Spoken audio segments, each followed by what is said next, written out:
এই ইনকিলাব মঞ্চের সংগ্রামী তরুণ আমাদের ছোট ভাই এই ওসমান হাদিকে গুলি করেছে দুর্বৃত্তরা। কারণ আমরা বারবার বলে আসছিলাম যে যখনই নির্বাচনী তফসিল ঘোষণা হবে, এই নির্বাচন যে তফসিল ঘোষণা হলেই নির্বাচন হবে সেটি বলার অবকাশ নাই। কারণ ওই পতিত ফ্যাসিস্ট শক্তি, পরাজিত শক্তি, তারা নানানভাবে দেশকে অস্থিতিশীল করা, নির্বাচনকে বানচাল করার কাজ করে যাচ্ছে। কাজে সেখানে যদি আমরা জুলাইয়ের শক্তিসমূহ রাজনৈতিক দল যদি ঐক্যবদ্ধ না থাকি, তাহলে কিন্তু আগামীতে নির্বাচন হবে কিনা সেটি নিয়ে সন্দেহ আছে। আবার হলেও সেটি সুষ্ঠু নির্বাচন, গ্রহণযোগ্য নির্বাচন হবে কিনা সেটি নিয়ে সন্দেহ আছে।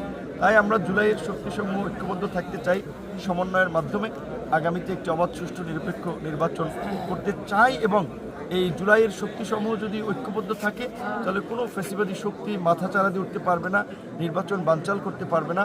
আমরা আমাদের ছোট ভাই, আমাদের এই সকলেরই পরিচিত ওসমান তাকে বাঁচিয়ে রাখুক, আমরা তার জন্য দোয়া করি।